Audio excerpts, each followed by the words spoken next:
Thanks for tuning in to Jets FM on the OFN for this Thursday, the 5th of December, 2019.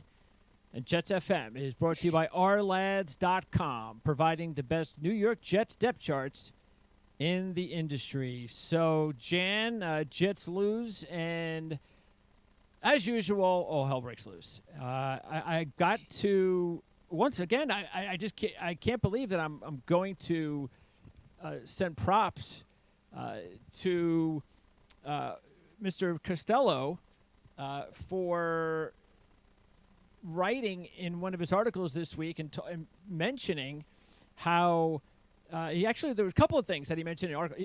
It's the first time I think I've ever read an article from Joe Douglas, not Joe Douglas, what's his name, the writer, Brian Costello, not Joe Douglas. So Brian Costello. So first time that I remember. We've talked about, hey, you know what, sometimes he's actually said things I agree with, which has been surprising lately. But now, in one article, he said two things that I actually was going to wind up talking on the show about.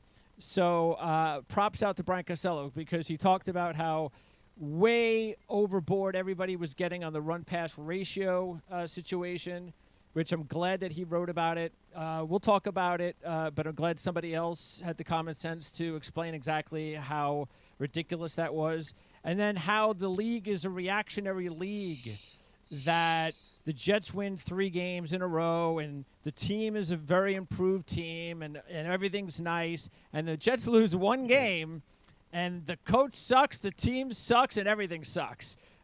So props to Brian Costello, because those are the 2 main topics that we needed to talk about this week after, once again, the Jets lose and everything needs to be blown up.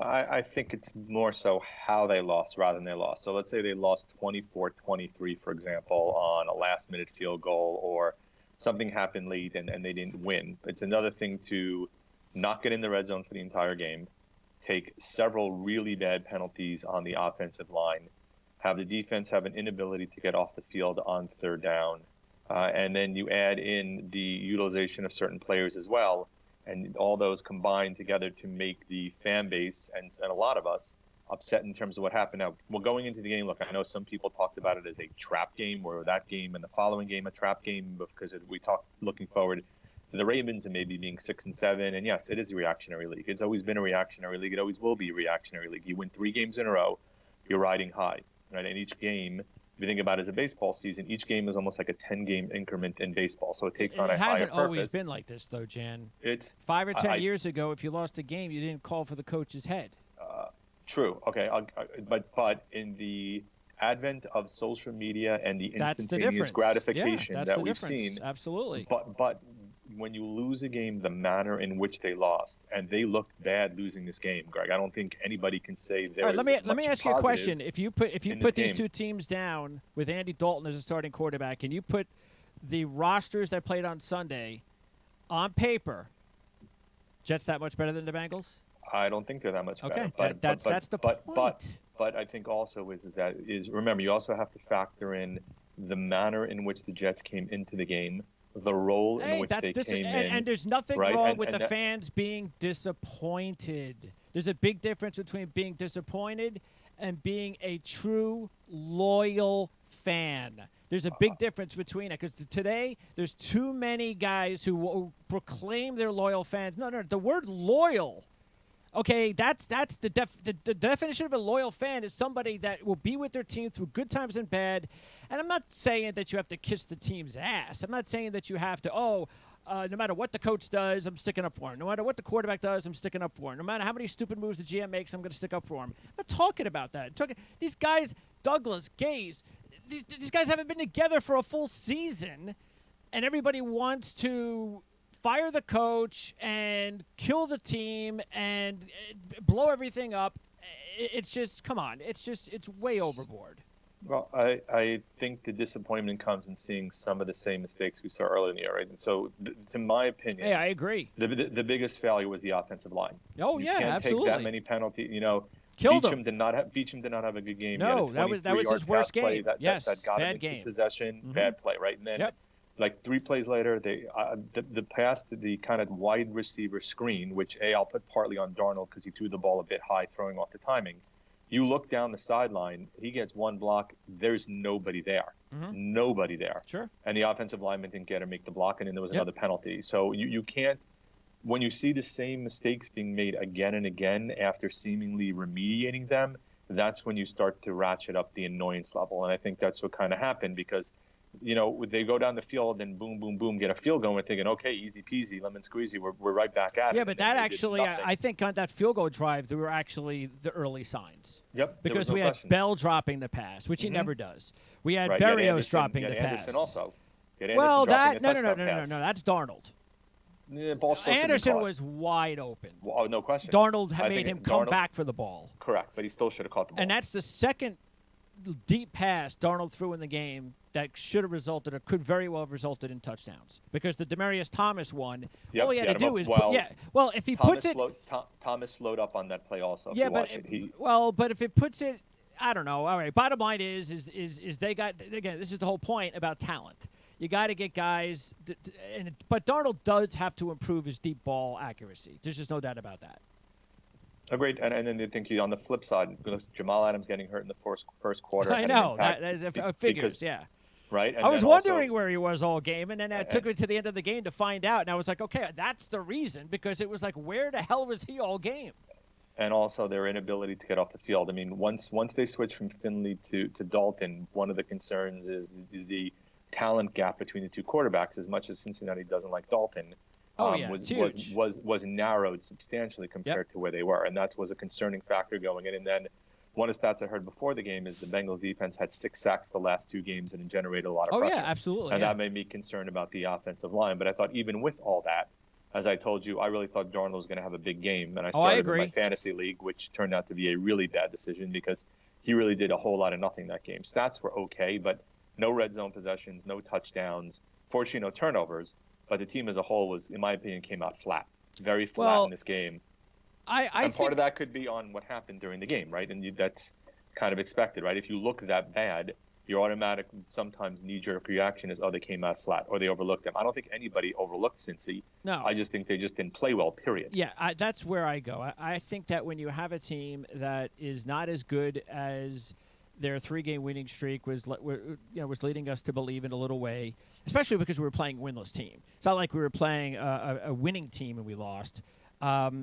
But I think what happens is reality kind of sets in. And there's only so many games in a row in the NFL, no matter who you play, that sooner or later, the talent you have out there, they're going to show their true colors. This is not a very talented football team. And guys are going to drop passes. Guys are going to commit penalties. And especially when they do it at the wrong time, including those 2 big plays. I mean, if they don't get that Beachum penalty on the screen pass that got us down to the 10-yard line at 10-3 in the second quarter, and we score a touchdown, it's a completely different football game. Agreed. Absolutely. So no it just question. shows you it's not only the penalties, it's when those penalties they occurred, yes. So it just, everything just happened the way they happened at the wrong time. And look, if Dalton wasn't in the game, the Jets are going to win the football game, no matter how bad they play, because that other quarterback was terrible. But that's what happens when Dalton comes in. All of a sudden, the talent level gets really close between those 2 football teams, and all of a sudden, the fan doesn't get, well, we've got 4 wins and they've got 0 wins. We should beat them. Well, that's just that they're not a 0-win team. Okay, they're just not. It's just like when we lost to the Dolphins. They've proven that they weren't as bad as they were or a winless team when we played them. It's just that, sure, it stings to lose to winless teams. It's not that. It's something that we've had to do quite a bit as Jet fans over the years, and maybe we haven't gotten used to it, but I am, and I just don't look at it as the end of the world like the fans do. Look, and I kind of blame some of the fans because the media sucks them into it. Manish Mehta probably sat there in the media room, and he's trying to say to himself, well, what do I write about? What's the story? The team stinks. Am I going to keep writing about that? What do I do? So he probably looks at the box score, and he goes, well, wait a second. Look at all the passes they threw, and they didn't run the ball very much. That's what I'm going to do. I'm going to ask him about it. That's the story. What happens then is the lazy fans, like the Mike Greenbergs of the world, will sit there and take what is said from Manish Mehta as, oh, he must be right. That's right. Wait a second. That's right. The Bengals don't have a good run defense. What? Wait a second. We didn't run the ball enough. That's right. We did. And then Gay sucks and this. That's the thing that I just hope. And I know the fans that listen to this show know it because we educate them as much as possible to not fall into that trap. But that's the thing that's the reason why I try to do this more than anything, and why I want to continue doing this show as long as I can, for reasons like that, because there's such a cancerous voice out there, whether it's the media or fans who want to spread cancer within the fan locker room, just like you want to avoid cancer in the players' locker room, and it's up to the other fans like us to try and get those guys out and try to make sure that the general fan base understands what's really going on here and don't fall for that crap. I'll agree with it to a point. Look, they are a bad run defense. Did the Jets attempt to exploit that run defense enough, especially going wide? Probably not. Was part of that partially due to the poor play of the offensive line? Absolutely. But you would have liked to have seen a few additional attempts. I don't have a problem with the run-pass balance. It's more so the type of runs that they tried, and not necessarily maybe attempting to force the issue by taking advantage of what's weak in Cincinnati. I would have tried to have gone run wide a lot more because that's where they seem to be a lot more susceptible. But as I said just before, if our offensive line's not playing well and there's no holes there, it's not going to matter what you do because you're not getting anywhere. Yeah, look, there were a lot of run for two, incomplete sack, or, pass for two, run for four, incomplete punt. We had so many quick drives, if you want to call them. The team they just didn't have a chance to get into that type of flow that they had in previous games into this winning streak where they could run the ball more. And when you are committing penalties and when you're getting sacked and things of that nature, you're not and dropping passes, that's going to cause you to be put into a lot of longer down and distance opportunities where you're going to throw the ball more than you'd like. I also think that when you hear this narrative that's also so old about how Adam Gase, part of the reason why Le'Veon Bell doesn't get the ball as much because Adam Gase doesn't want him here. I'm so sick of hearing that. There's no truth to it. Someone said it, and now everybody thinks whenever Le'Veon Bell doesn't get the ball enough, it's because Adam Gase doesn't want him here anyway. There's no, again, and then when you take a look at Le'Veon Bell's yards per attempt, it is by far the lowest of his career. It's like 3.2. If he was at 4.4, I would be going, hey, man, you got to run the ball more. How come Le'Veon Bell doesn't touch the ball more? Look at his average per attempt. I do that a lot on other shows with other running backs that don't get the ball more when you take a look at the yards attempt. But when a guy's averaging 3.2 yards an attempt, I'm sorry, I don't see the reasoning of, oh, you just got to make him the bell cow just to make him the bell cow. I think they have, though, to a certain extent, made him the bell cow. One of the things that I thought was a bit concerning was we saw with the lack of usage for both Powell and Montgomery. And we talked earlier in the year that with backs that we thought were somewhat talented, that they would be able to spread out the utilization or use them together a bit more frequently. Well, they did start doing that recently. Right, recently, but not as much. Not last game, not as much. I think that was what I was saying. I think they couldn't get into a flow enough in order to have enough plays when the game was tight. They were behind most of the game. They just didn't have it within the type of way that they had it the previous games, which is why we saw it work the way that it worked. And that's why I think in the future, when the team is better, when we got more leads, when it's more tight, I think we're going to see a lot more of the type of usage that we saw in the previous few games. I hope so, because that was one of the benefits that we saw during the win streak. Yep. And now it's one of the detriments that we saw last time. And the numbers in terms of the usage is fairly stark. I mean, look, you expect to have Bell to have a wide percentage of the touches and also of being on the field for snaps.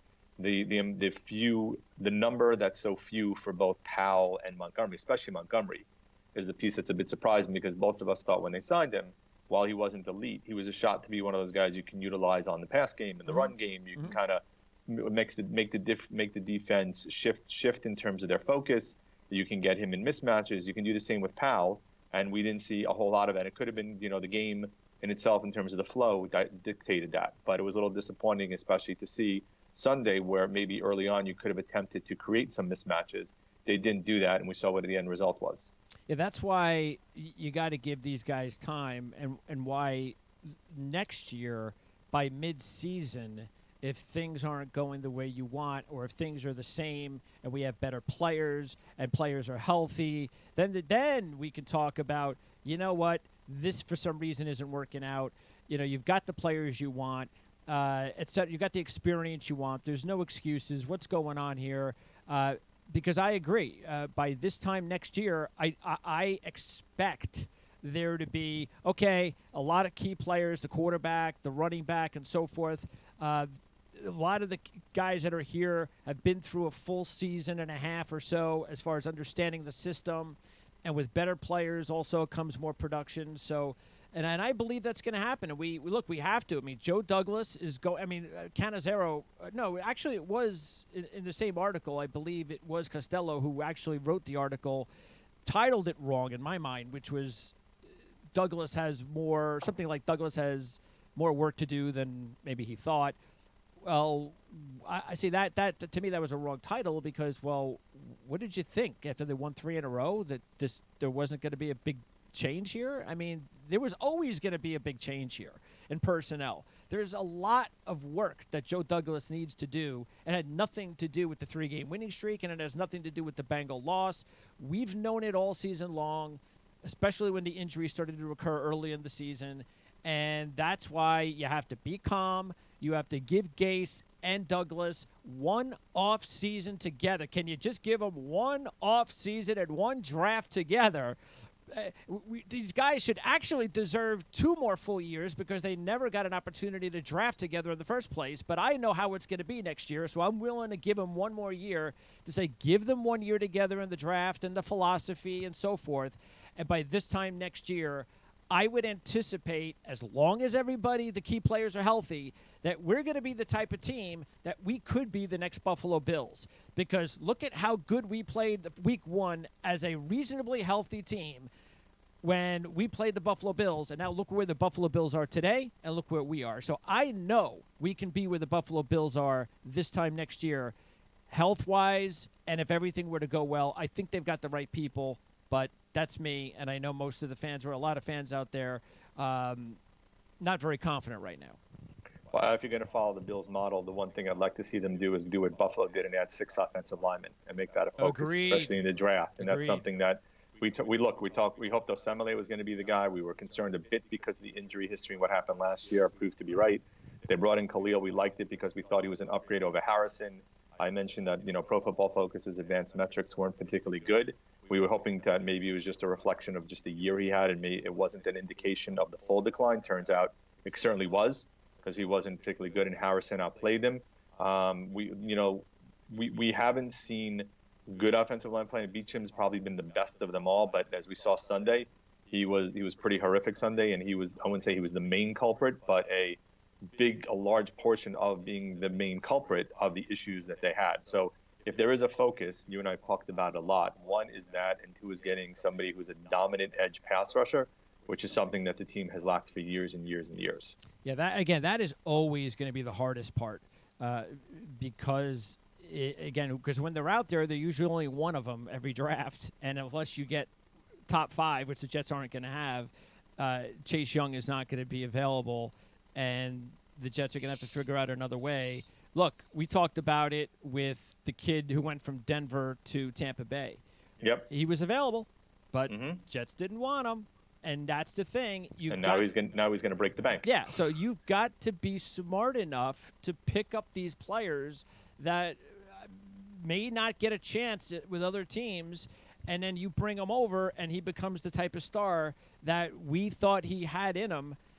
Because, again, or you draft a guy like that in the 2nd or the 3rd round, and you develop that guy. I think we've got the right coaching staff to get it done.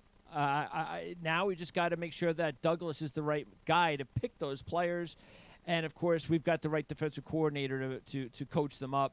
But all else, I think it's just a matter of, like you said, it's just you got to stock the roster with as many new players as possible, especially along the offensive line, and of course, cornerback is still big. It's going to kill us this week with Jamal Adams out. We could be talking this time next week about another Jet loss. I mean, without Jamal Adams, it's possible. I agree. Devontae Parker has gone absolutely nuts the last several weeks, and who's matching up against him? And that's my concern. That's the guy that worries me the most. And we all know that Fitzpatrick is want to stick it to his old team again. We saw what happened earlier in the season. They beat Philly last week on a pretty cool trick play with the kicker tossing the ball to the punter to the kicker, which was kind of cool. And to the point of where a Philly fan started a petition on Facebook to request his team walk all the way home from Miami after losing to the Dolphins. So that kind of shows you where their fan base has gone after winning the Super Bowl. Winning the Super Bowl. Yeah. They've already done the full 180. Yeah. Well, just imagine that, because I mean, winning the Super Bowl. I'm sorry, but I know how the fans are. But I'm not one of them. If Jets win the Super Bowl, I'm not going to be complaining for years. So, other than that, the season's now over. There's no playoff. There's no playoff dream. I just hope there's not an embarrassment in 10 days is it now? The Baltimore, or how is Correct. that? Thursday night. It's going to be. It's a week actually, isn't it? Yeah, that's right. A week from today. A week from today. Yeah, so hopefully the Jets don't get embarrassed now on national TV. See, if Adams was close to coming back but not 100%, then I'm with him. You're not playing. I don't care how many games you haven't missed, what your Iron Man record is. You sit out because we need you against Baltimore on national TV, especially with Lamar Jackson running all over the place. I mean, you take a guy like Adams out of the lineup with a guy like Lamar Jackson running all over the place, that's just a huge loss that I don't even want to think about. So look, it's what's also important is that Sam Darnold he's got to play better. And I thought the offensive line, we all knew they took a step back this week. Were they as bad as they had been earlier this season? No. That's where Sam Darnold has got to make some plays. He's got to be more proficient with the deep pass. But we've got those are the things that are more important to me right now than anything moving forward is now that Gase is here, we need to see Darnold have the type of end of season that he had last year.